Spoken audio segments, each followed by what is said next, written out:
So all that will be here.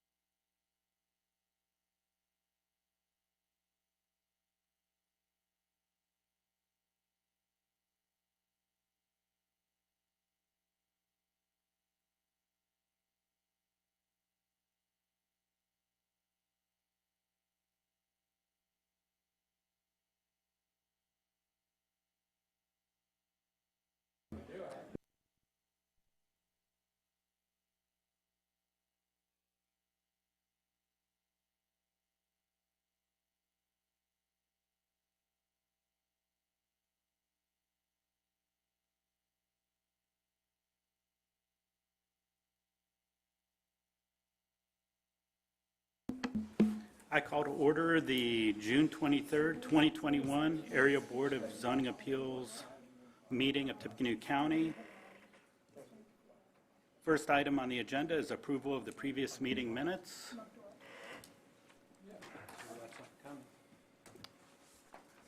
I move to approve the minutes from the May 26th, 2021 BZA public hearing. I second. Have a motion and a second. Any comments or corrections? Hearing none, all in favor? Aye. Opposed? That motion carries.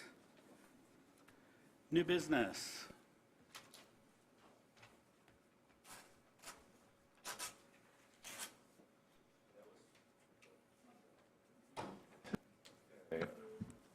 All cases are ready to be heard. The exception is BZA 2058, Daniel L. McDowell. He's still waiting on some paperwork, so he's requested if he could be heard last, he might be able to get this in time. And then if not, then he'll take a continuance. So if he could be pushed to the end of the agenda, if you so choose. Thank you. You can wait till you get there. Wait till we get there before we... Maybe gets it early, who knows? Right.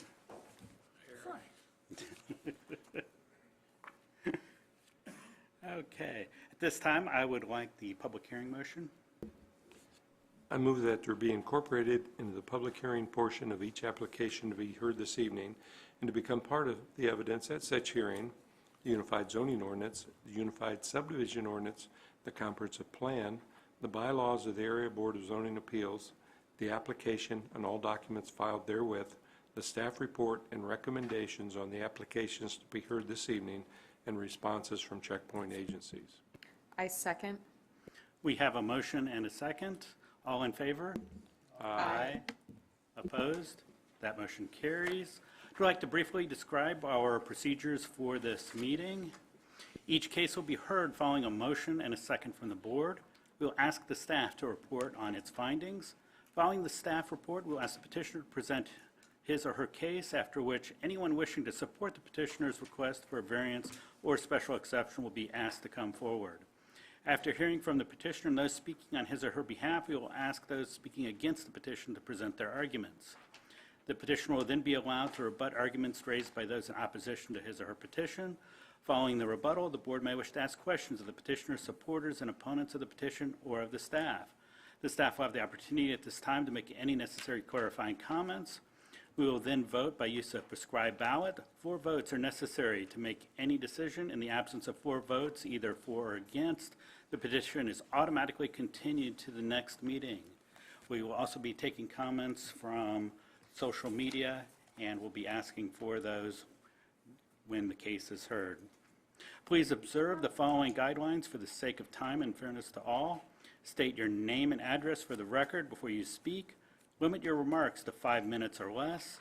Do not repeat arguments that have been brought up by others. Remember that all visual aids used to support your arguments will remain the property of the board. Cell phones must be turned off while the meeting is in session. Please step out of the room before using your cell phone. And with that in mind, I'll take the first case. I move to hear and vote on BZA 2052, Fox Acquisitions LLC. Petitioners requesting the following variance to construct a 5,500 square foot building for the Blue Fox heating and cooling business in a GB zone. The request is to reduce the west side setback to 15 feet from the minimum requirement of 30 feet from the adjoining residential zone in use. That's UZO 4-8-5. Number 2, to reduce required Type C 30-foot wide buffer yard to 15 feet along the western property line, UZO 4-9-3. Number 3, to reduce the number of rows of standard plant units located within the buffer yard from 2 to 1, that's UZO 4-9-1B and Appendix E1, and number 4, to reduce the number of required parking spaces from 28 to 26, that's UZO 4-6-3, on property located at 1511 West 350 North, former location of the Wild Bird Shop, West Lafayette, Wabash 1, Southwest, 23-5, and that was continued from the April meeting at petitioner's request. I second. Have a motion and a second, and we'll hear from staff, please.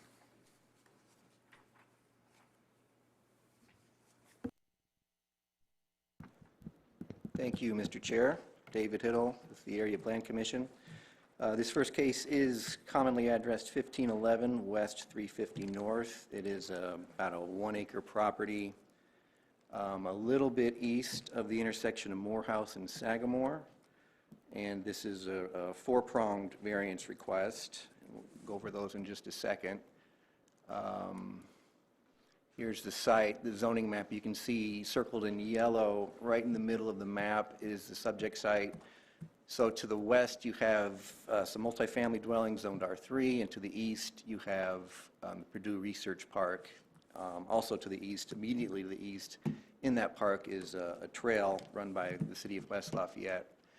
The site is zoned GB for general business, as is a good deal of the property south of it, as you can see on the map. If we take a closer look at the aerial, you can see on the subject site that it's improved with 2 buildings. The one in front toward the street at the top of that aerial is going to stay. In fact, it's been repurposed and kind of serves as the administration or office building for the HVAC contractor who is the petitioner here. And then the building in back would be removed and replaced with a 5,500 square foot building on approximately the same footprint, although it would be relocated a little bit to the east. You can see that white building there is built almost right to the property line. In fact, it provides about a 2-foot side setback. The new building would provide a 15-foot side setback. That's not in keeping with the 30-foot required side setback, but as you can see, it's a pretty substantial improvement on what the current building provides. Of the 4 variances, 3 of them have to do with that west property line. It's that side setback, the density of planting in the buffer yard there, and the width of the buffer yard, which is kind of dictated by that side setback request. And then the 4th variance request is to allow for 26 parking spaces rather than 28. This is the site plan submitted by the petitioner. The middle one up top is existing conditions. The one to the right shows the proposed scenario. Again, they're going to keep the building in front as is, and they're going to build a new building to the south of the lot to replace the old building. And then to the bottom left, you see the planting scheme. Staff sees each of these 4 requests pretty much as minor and acceptable deviations from the ordinance for a variety of reasons. Probably broadly speaking, what's proposed is a significant improvement over what's existing, and there does exist a hardship that justifies each of these variances. Run you through these photographs. Upper left is the main building facing the street, which is going to be kept. Upper right is viewed from the parking lot of the west adjoining apartment complex, and you can see just barely to the right the white building, which would be replaced. Lower left is the building to be replaced. Lower right is a view of the trail adjoining the property.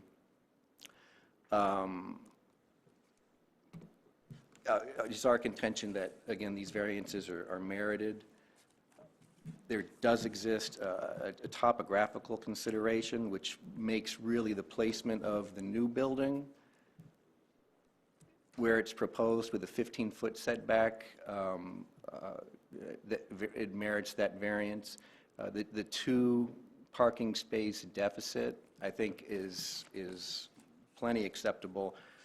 I think, speaking administratively, I think the parking requirement for contractors' offices probably needs to be fine-tuned and results in an overparked lot. But that's another discussion for another day. So certainly the 26 spaces provided is probably more than enough, and the petitioner can speak to that. And then the other two requests having to do with the 15-foot setback and the density of planting. They've planted pretty much as densely as you can and still satisfied commonly accepted arborists' recommendations. So that also is an acceptable variance request. So we're supporting this and would be happy to answer any questions you might have. Thank you, Mr. Hiddle. Petitioner or petitioner's representative.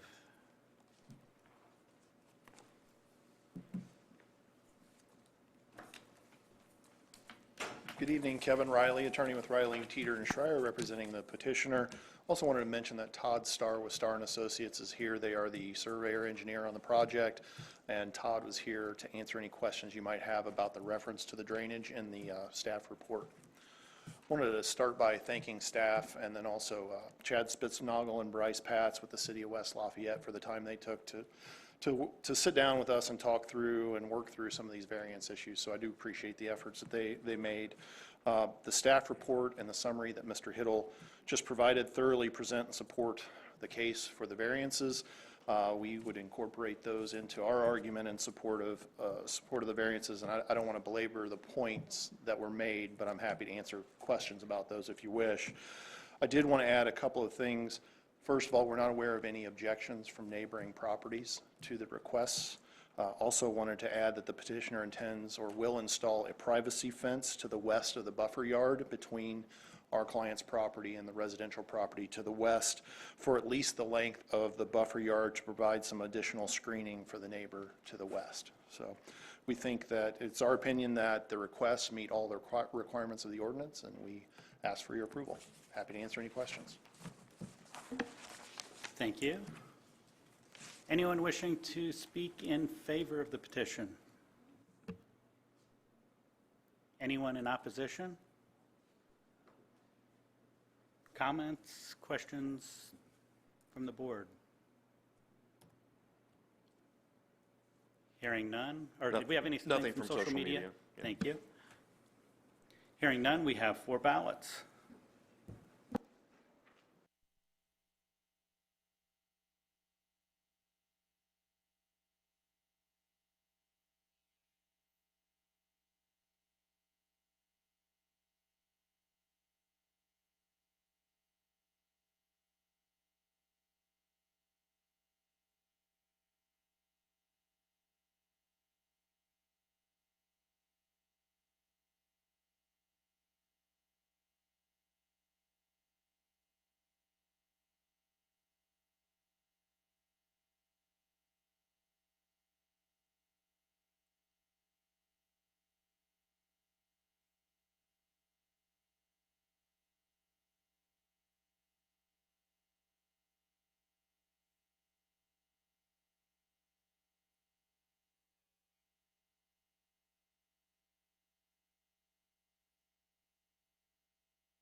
All right, all the ballots are filled out. As to request number 1, 6-0 in favor.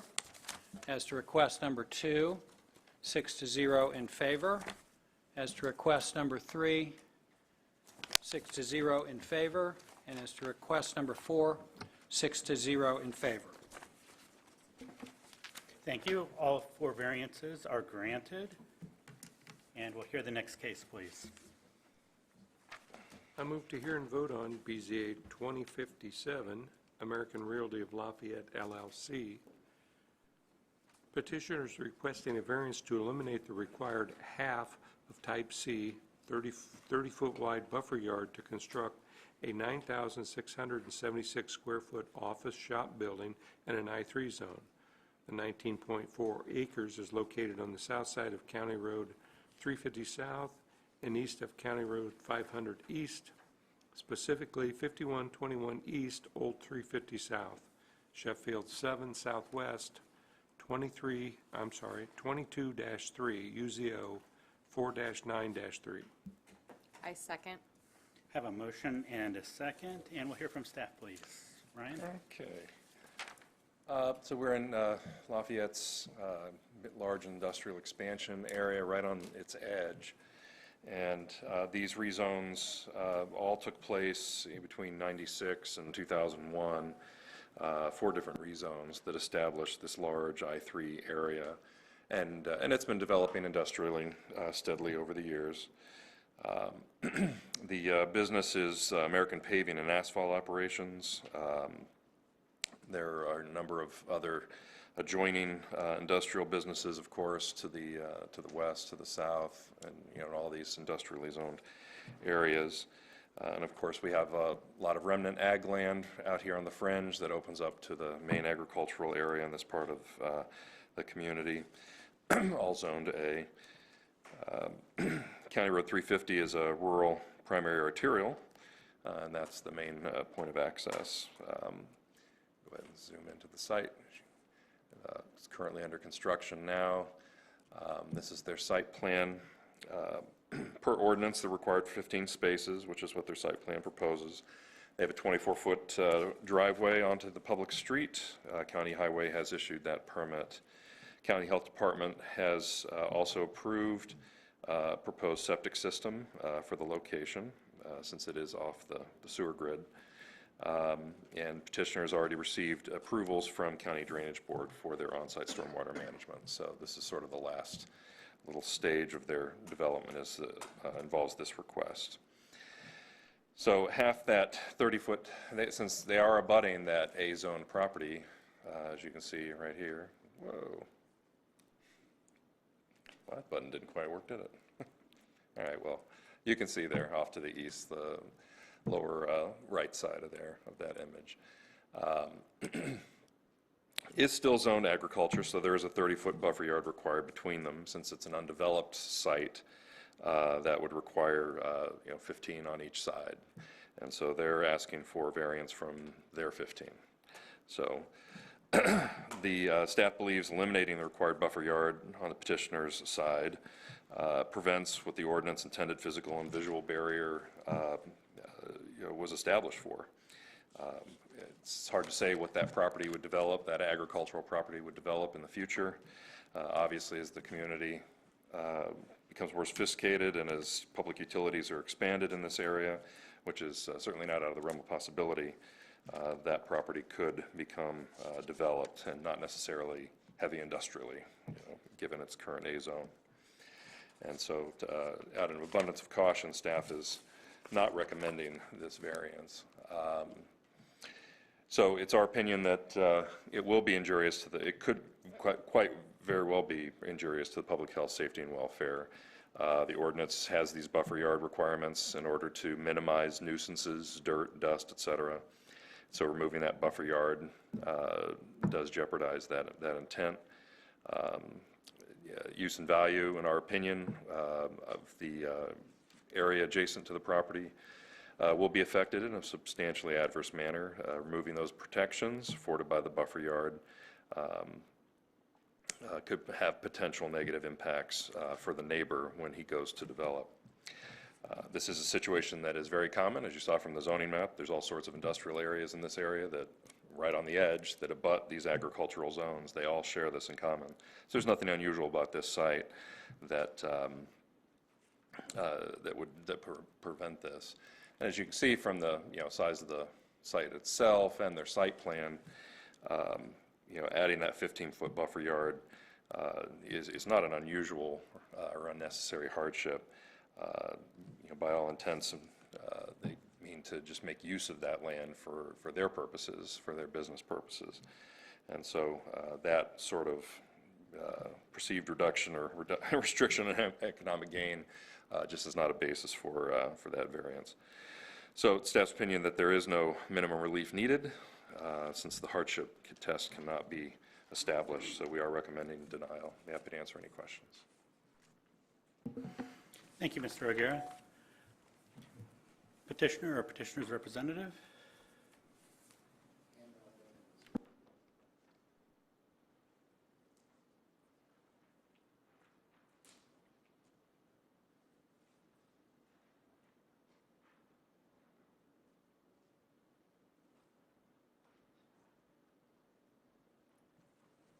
Good evening. For the record, Dan Teeter, attorney with Riley, Teeter and Schreier, represent the petitioner.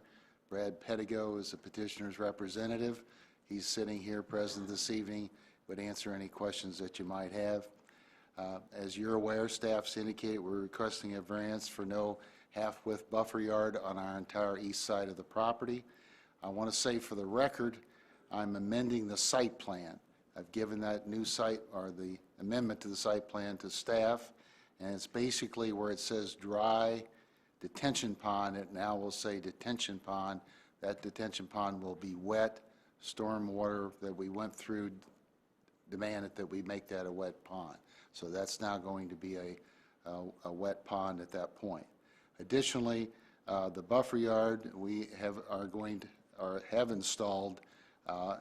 It's to be a minimum of 10 feet in height and 20 feet in width, the entire length of that 350-foot strip along our east side as well. So that will show on the site plan. And then third, we're switching the stockpiles on the site plan, so the crushed aggregate and asphalt will be on the west side, and the topsoil will be on the east side. Okay? Any questions with that so far? Am I making myself clear with that? As staff's indicated as well, we're surrounded on the south and the west sides by I-3.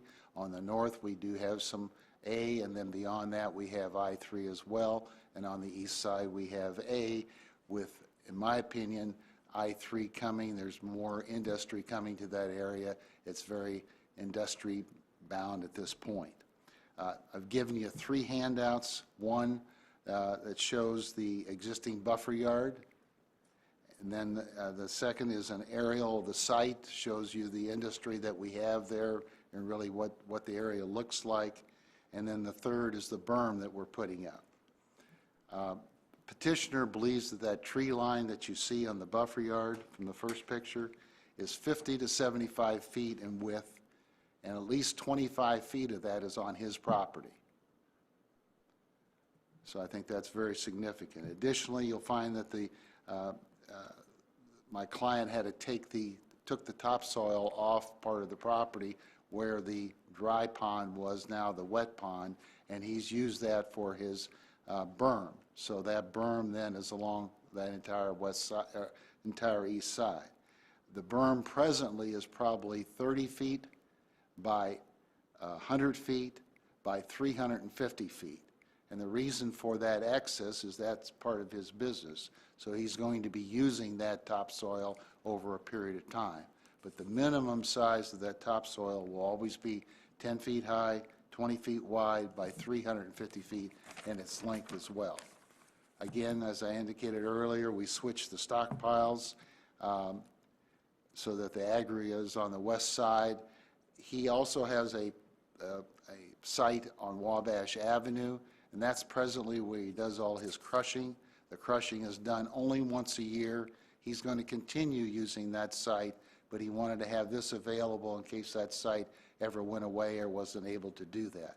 But again, the crushing only occurs once a year at that particular site, and would occur once a year here as well. So I would submit to you that the berm, the existing buffer yard, the switching of the stockpiles, we have substantially eliminated all the nuisances such as dirt, noise, and litter for this site. Keep in mind that the property owner to the east is a farmer, so he's going to be plowing, he's going to be fertilizing, he's going to be harvesting his crop over there as well, and we're going to have dust, noise, and dirt as well coming to our site. I want to review the ballot items with you. I disagree totally with staff on this. We were not going to be injurious to the public health, safety, or welfare because, one, we have an existing buffer yard. As it's shown, the buffer yard for our side is at least 25 feet. And we have substantial mounding as well, or berm on that east side. Additionally, for the same reasons, the use and value of the adjoining property will not be affected. Again, for the same reasons, it is not common to have that wide of a buffer yard and then have a berm as well. It does result in an unusual and unnecessary hardship, in my opinion, because that buffer, a buffer yard, makes absolutely no sense, or to tear the trees down to put this half buffer yard even makes even less sense. So we've talked to the adjoining property owner, the farmer to the east. He wants it left just the way it is. He likes the trees. He doesn't want the trees removed. He doesn't see the need for any additional trees. He's respectful of the fact that we're going to put in a buffer yard. So with that, I would respectfully request your approval. I'd be happy to respond to any comments or questions. Thank you. Thank you, Dan. Can you, before you leave, can you Yep. give kind of a reference as to these pictures? What direction are we looking at, or where are we looking at?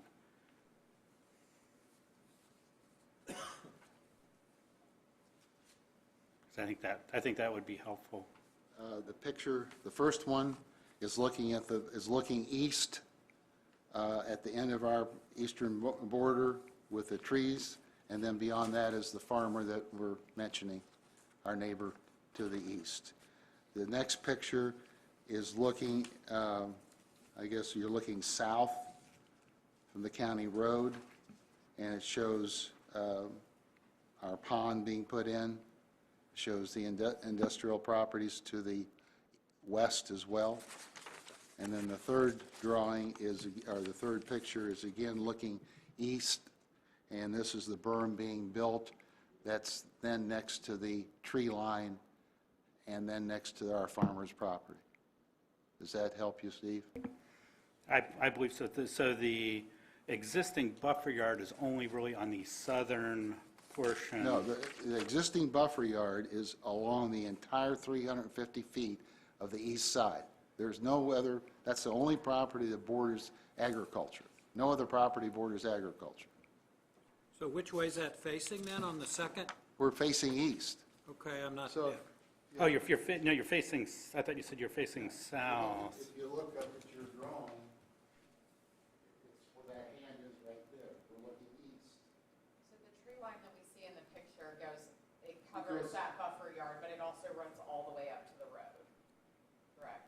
Right, yes, but it's not on, that's not. Correct. I understand that's not on our Who- property, but for bearings in the Yes, photo, that yes. is running So all we the don't way know down. exactly how wide it is going the whole way. It's somewhere between 50 and 75 feet.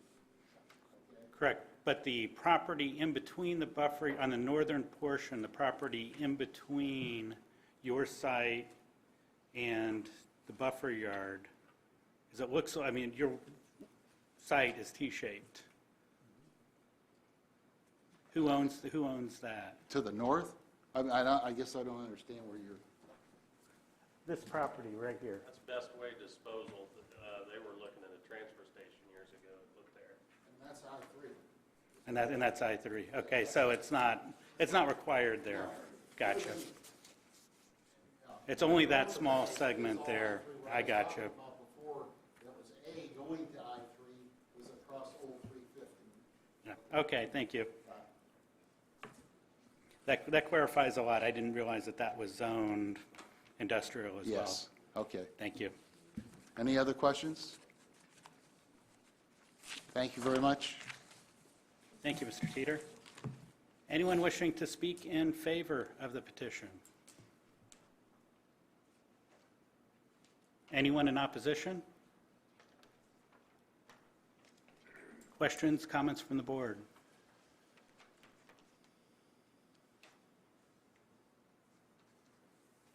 Hearing none, we have a ballot.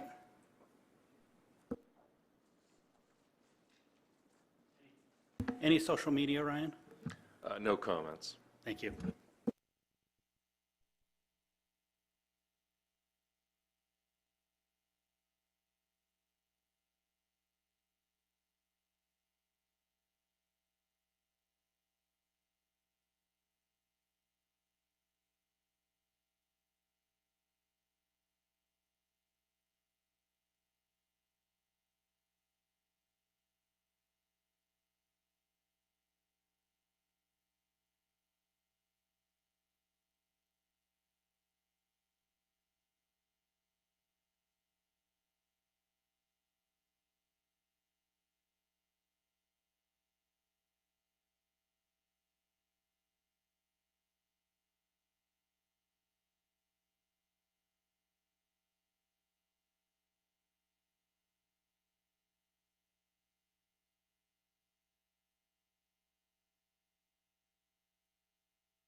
I have 6 ballots in hand, and all 6 are in favor. Vote is 6-0 in favor.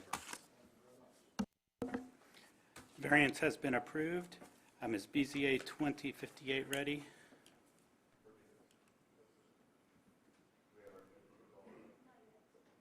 Can I have a motion to move it to the last item on the agenda, please? I move that we Or the last case?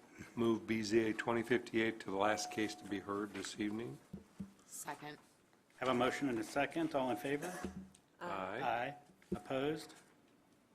That motion carries. We'll hear BZA 2058, Daniel L. McDowell after our last case. And I'll hear the next case, please.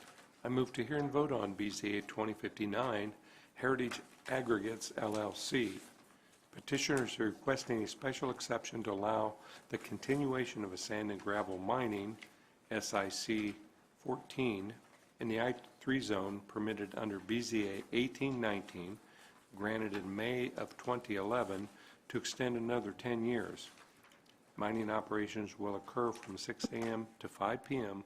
Monday through Saturday with occasional night work. The property is located at 5070 Swisher Road in Prophettown State Park. Tippecanoe, Burnett's Reserve 5, North Half, 24-4 with conditions, UZO 3-2. I second. We have a motion and a second, and we'll hear from staff. David? Thank you. David Hiddle again, the Area Plan Commission. This case involves a 83-acre, approximately 83-acre subject site. It's zoned I-3. It's industrial. And in the commonly addressed 5070 Swisher Road. You see the zoning map in front of you. So the purple is I-3. You can see that it is surrounded on all sides except the northwest by purple. You have the floodplain immediately to the northwest across railroad tracks. And then further north, you have the town of Battleground. So this is sandwiched between Battleground to the north and Prophetstown State Park to the south. This site has been mined for gravel and sand since 1998. There have been 3 special exceptions granted by this body during that time, all of them time limited, 2 of them for 10 years and 1 of them for 4 years. Today, the petitioner is requesting another special exception to allow for an additional 10 years of gravel and sand mining on the site. There's an aerial photograph, and we're going to pull in just a little bit. So the area in yellow is the property that's the subject of tonight's request. And it again would allow for another 10 years of gravel and sand extraction. Part of what the genesis of the request is to realize this, which is the reclamation plan.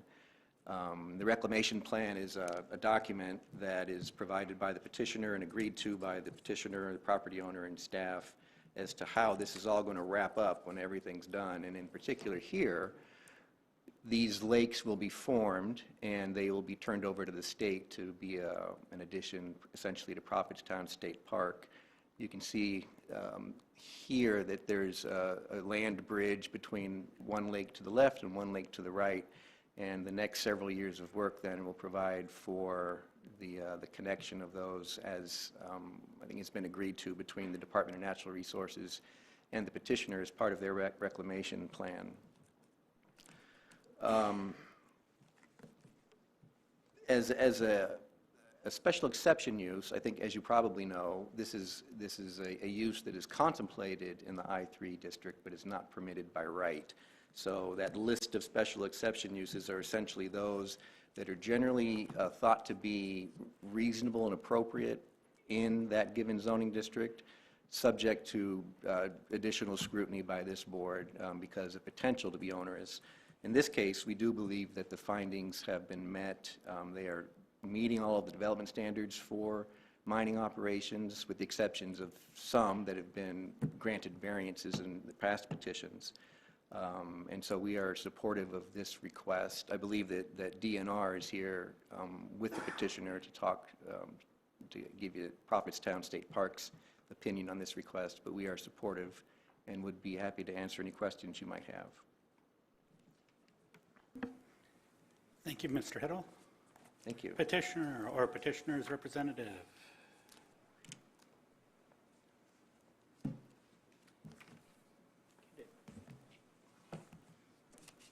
Good evening, I'm Joe Bumbleberg with Ball Eggleston. I represent the petitioner. I have with me this evening Mr. Ed Clements, who is with the Heritage Aggregates. This is, in its simplest form, a request for special exception, and it's really an extension of something that's been going on for 24 years, I think, give or take. The staff report, in this case, very accurately reflects the history of this matter. Some of us have been old enough that we have lived the whole 24 years on this project. But the facts that we're asking you to approve tonight are substantially the same as they've been at every request in the 3 other special exception requests that have been here.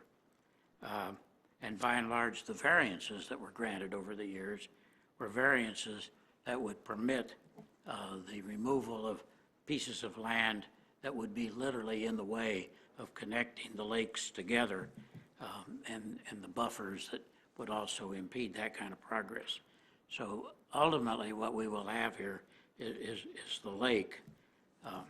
Now, what we can tell you is that we comply with all of the county surveyor's rules with regard to this project. And like I say, the end result will be an expansion of the state park.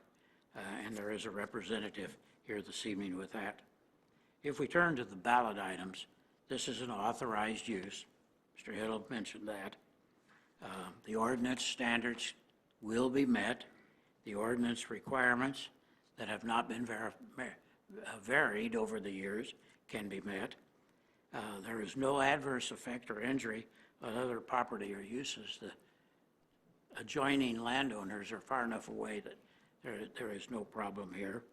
There's no traffic because the issue of traffic has been resolved because the road structure out in this area is there and has been for several years.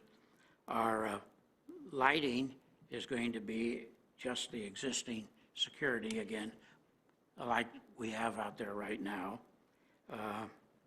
The noise is consistent with the prior approvals, same kind of equipment doing the same kind of work. And the hours are consistent with the prior approvals also. The conditions that the staff has laid out in the staff report are conditions that we would meet, and assuming that, if you will, pass us this evening, I have the reclamation plan which already been signed and in my custody from Mr. Clements, and we'll be over tomorrow with the staff to record that if we pass. So we have done everything in this one that would keep us in a continuous business mode on this long-standing project, and we would request your approval. Thank you. Thank you, Mr. Bumbleberg. Anyone wishing to speak in favor of the petition? Go ahead. Hi, my name is Jason Getz. I represent Indiana State Parks, and I'm the property manager at Prophetstown State Park. Indiana State Parks and Heritage Aggregates had a good relationship over the past several years, and they are indeed working to construct a lake for recreational use at the Indiana State Parks, and we certainly support their request for this. Thank you. Thank you. Thank you, Mr. Getz. Anyone else wishing to speak in favor of the petition? Anyone in opposition? Any comments on social media? Presently, none. And comments or questions from the board? Hearing none, we have a ballot, and make sure that you grab the special exception ballot for this case rather than the variance from the previous case.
I have 6 ballots, and all 6 are in favor of the special exception. Vote is 6-0. Special exception has been granted, and we'll hear the next case, please. I move to hear and vote on BZA 2060, Groru LLC. Petitioner is requesting a variance to allow a reduction in parking in required parking in the NB zone from 68 spaces to 60 parking spaces at Brook Ridge Brewery.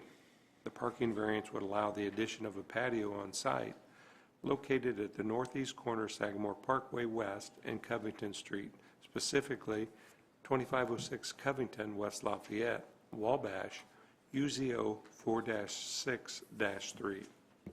I second. We have a motion and a second, and we'll hear from staff, please. Ryan? Okay.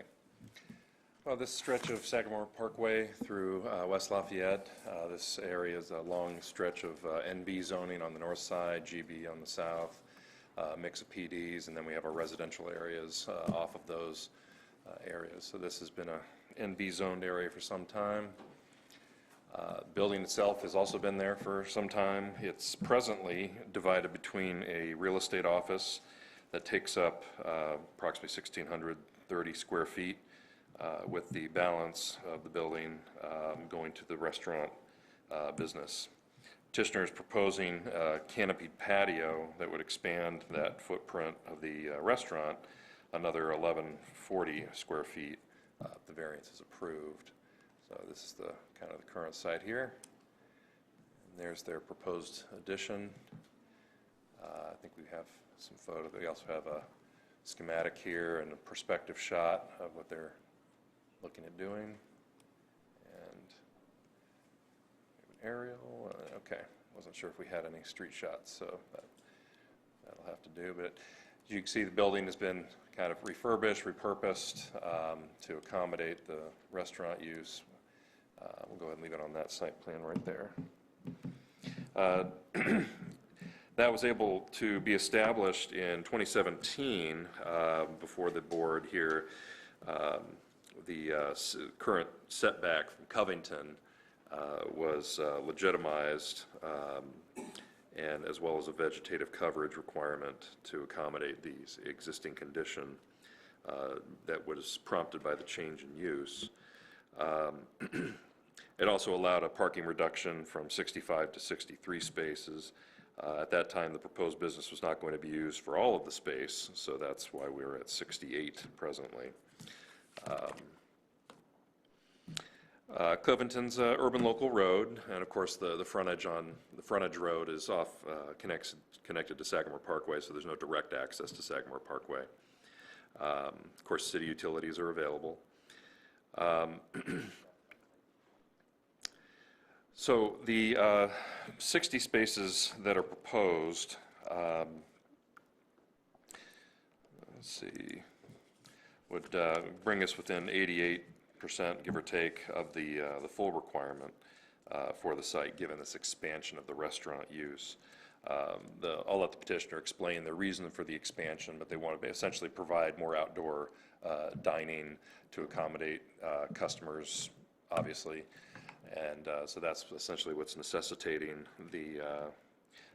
their request in their minds. There are between 2 and 3 additional parking spaces that could be included on the property. We've sort of identified some space on the site plan that could probably be better utilized for that purpose. Let's see. And that's sort of our reason for not pursuing recommendation of approval in this case.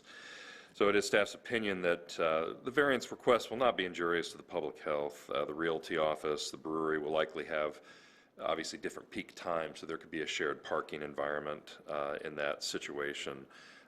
Current ordinance doesn't allow for that sort of environment. We have allowed that in form-based code areas, but it has not leapt into the by right world quite yet. So it's also our opinion that use and value of the adjacent property will not be affected in an adverse manner, again, because of this shared parking environment. We're not going to be seen, as the daytime job folks are leaving and the evening folks come in, we'll have some overlap there with the parking, most likely, which is of course occurring presently. This is a situation that is not common. Again, this building was originally constructed for office use and had a lot of parking. The reuse of the building has prompted this change in the calculation, even though the parking lot is essentially the same. So this is a slightly unusual situation when you have a reuse of a structure that was originally designed for something and now it's been repurposed for something else. That is not common. And strict application of the terms of the ZO will not result in unusual or necessary hardship. The variance is only necessary because they want to expand the patio. A smaller patio could be constructed that would not necessarily need to be remove those 5 parking spaces. They're just looking for this particular size to serve their needs. So therefore, the hardship is self-imposed. Reconfiguring the parking area, reconfiguring the patio could likely result in not needing this variance. And so therefore, the variance does not provide the minimum relief. Staff does not see a hardship involved. So we are recommending denial. Happy to answer any questions. Thank you, Mr. O'Gara. Petitioner or petitioner's representative? Thank you. Good evening. Chris Shellman of Gutwein Law, 250 Main Street, here on behalf of Grow-Roo. As you all probably know, Brokerage Brewery is the oldest brewery in West Lafayette, which was founded in 2016, which started, as Ryan alluded, as sort of an expansion over the years, initially very small. All along, the goal was to provide a kitchen and an outdoor space. When we came before you several years ago, there was an outdoor space included in that schematic. However, with the removal of certain tenants or the departure of certain tenants in the building and some mechanical realities of the building, the kitchen ended up moving to the south side of the building, which eliminated the usefulness of the original proposed outdoor area. The current, pandemic has certainly illuminated the advantages of having an outdoor patio, as well as the facility has had several temporary outdoor areas that have really been a great addition. Now they're looking at having a permanent feature that's commensurate with the quality of construction and rehab of this property that has changed over the years, to add approximately 1,140 square foot patio. The parking, as you know, is based on a percentage of, or based on square footage. The office space needs, 1 per 200 square feet, and typically the restaurant is, in our county, is 1 per 100 square feet. But we would submit that in this case, that's not needed. Unlike a typical retail center with multiple competing retail components, that's unlikely in this circumstance with the real estate office during general business hours and the high-intensity brew pub hours being later in the day. The parking provided on site, we believe, is pretty much maxed out, and it involves some restriping and some reconfiguration. But it would provide all of the required parking for the restaurant use, if you don't count the office space, which won't be utilized at the same time.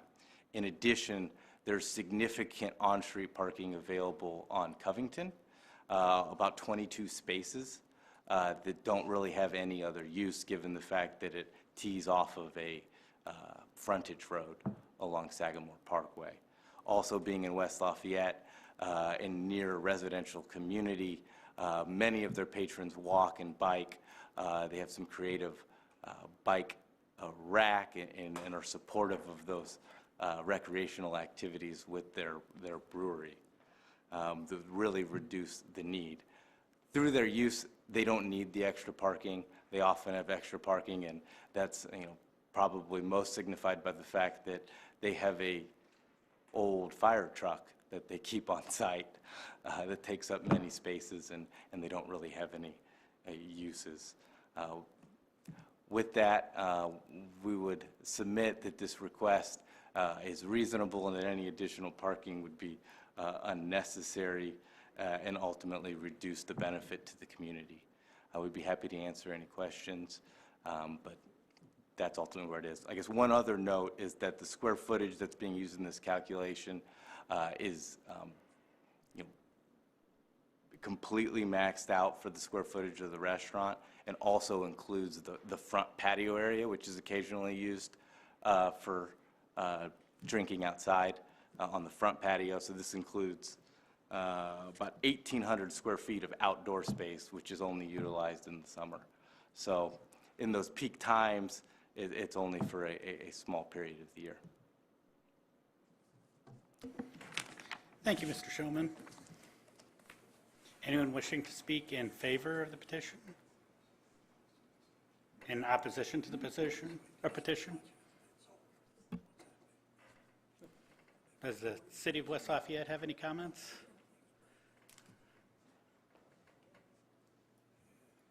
Chad Spitznagel, Building Commissioner. Since the last parking variance, we have not received any major parking complaints. This variance is pretty similar to that last one. We have worked, city staff has worked pretty close with KJG on getting design and getting flow through the parking, so we don't have any issues with this request. Thank you, Chad. Any comments from social media? We have none. And I'm assuming if some come in, you'd let me know. Any comments or questions from the board?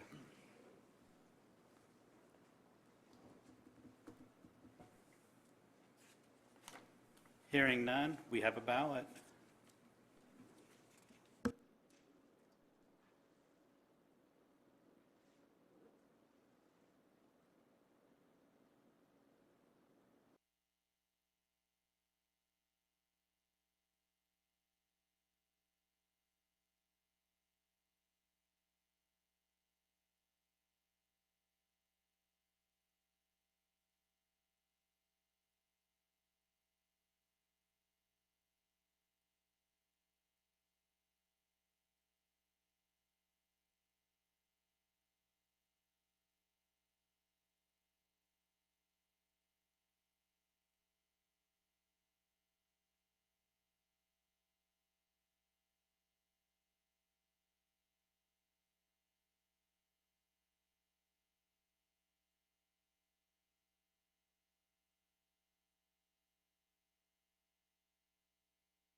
I have 6 ballots, 6 in favor of the variance, 0 against. Thank you. The variance is granted. And do we have a status on BZA 2058? Yeah, petitioner has not provided the appropriate paperwork, so staff would request the board continue the case Continue it. to next month, and this would be their first continuance. Thank you. Can I have a motion, please? I move that we continue BZA 2058, Daniel L. McDowell, to the July 28th, 2021 BZA meeting. I second. We have a motion and a second. All in favor? Aye. Aye. Opposed? That motion is carried. Administrative matters. We have none, but I believe our attorney does. Well, I am not going to belabor it, but we do have a resolution that you've seen that would allow us, after the emergency order from the governor has expired, which may occur as soon as July 1st, it would allow you folks to conduct some business, as long as you have a majority here physically present, you could conduct some business virtually with no more than 3 of your members. Remember, this only applies to members. You can continue to do whatever you like, whenever you like, with petitioners, anybody else. That's totally up to you. You can make them virtual, you can make them physically present. You don't need a resolution for that. But this resolution would allow you to go ahead and allow virtual attendance after the lifting of the governor's emergency order, which is still in effect for at least till the 30th. Any questions? I don't have any. Gary?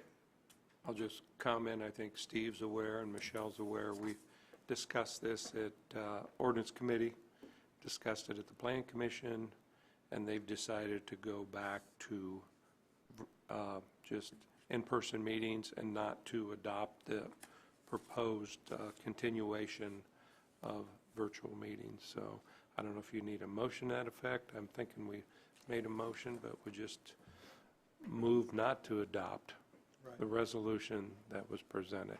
Yeah, I don't think don't we even actually need need to, a motion. We just because- need a motion if we want to adopt something. Yeah, I don't recall it ever having a motion to consider and a second to consider.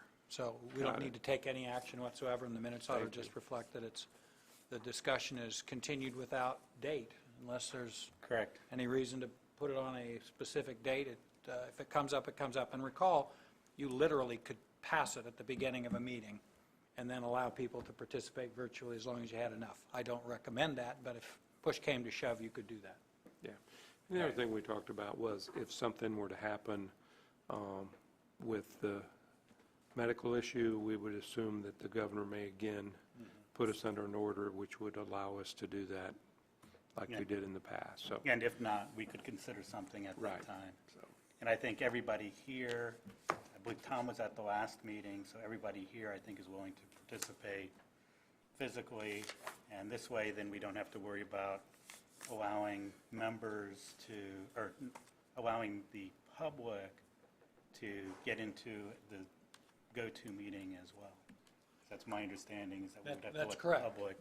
Yeah, my position would be, it's a little unclear, but I always err on the side of allowing public input, not in any way restricting it. So my opinion would be that if you have a member participating virtually, that you then need to allow the public to participate virtually. Remember, you don't have to take input except in those parts in the meeting where you say, is it now anybody speaking for or against? So it's not as critically important, I think, once you've got everybody here physically present. We just go back to the old way, and everybody gets pretty comfortable pretty quickly, I'm thinking. And I'm assuming that the county's still going to be broadcasting these on Facebook and YouTube for the time being? Yeah, presently, I mean, internally, we have no plans to stop what we're doing now. And we can continue to check social media and so forth. And I'm assuming, though, if we do not adopt anything, even though we do broadcast to social media, that we're not necessarily obligated to take comments from social media then? Or if we broadcast, are we obligated to take, or should we take comments from social Eric? media? You're not legally required, but I think it's how you It's It's how how we- you word it, so that the Right. expectations of the public are met, and that's something that we'll be discussing here in the next, couple weeks just about how everything gets worded in the new world after July 1st, if there is a new world, because it's important that people understand if they're going to participate and they have to be here physically present, we don't want them misled into thinking, Right. oh, I'll just go online and participate. If you don't want that, you don't have to. If you don't have virtual members, you don't have to have virtual participation from the public. I mean, it might be nice to still continue to ask, even though, and even if we do not advertise that, but, you know, it may be something that, because I know we're not used to that, and that's something I know that I occasionally forget to ask. So the board has the discretion at any time to say, you know, public comment will be solicited from social media? Yeah, you're free to do that. Again, you can do more. You can't do less. And so you always have the option to say, yeah, let's take some comment. The problem I have with it is if you're not consistent in it, then Right. why did I get to speak last month and my neighbor didn't, you know, the month Right. before? So I don't know how the board feels, whether we should continue with comments from social media, you know, after it expires, or, I'm thinking the Plan Commission is not doing it, Okay. and I don't think we should do it for consistency. yeah, it'd It's be nice just to be consistent. The people can still write a letter if they can't be here, or they can be here in person, Yeah, I mean, just we to make it accept clear. letters and emails, what is it, noon? Right. Before Right. noon of the day of the hearing, and that's been working. And you've seen for yourself the amount of traffic we've had on social media Right. over the last year plus. Yeah. There's only been just a couple of controversial cases, you know, either here or APC, where we've encountered people from the outside, but it's an exception as opposed to the rule.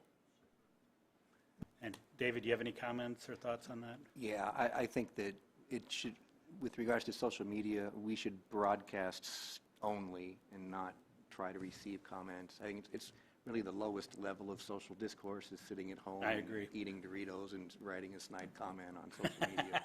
So I think that we should just go back to the old way and not allow for that. So And like we- Ryan said, the traffic has been nil pretty much.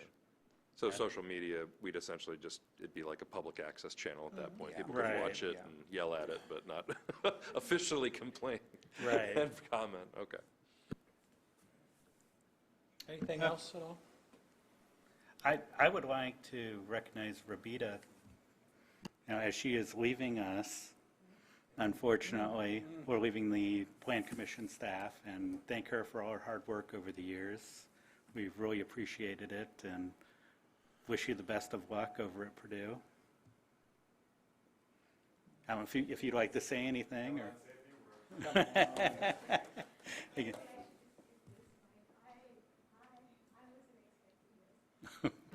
But I just want to say it was true pleasure to serve this community through my role, and it was joy to be part of this group. It's really honed some of my skills and has taught me so much. And thank you so much for taking me under your wings and teaching me everything I know, everyone really. And I will miss you guys a lot. I would really miss you. Yep. Thank you very much. We will miss you as well, and thank you. Thank you. I don't know if anyone else has any comments. Thank you very much. I guess I got one comment.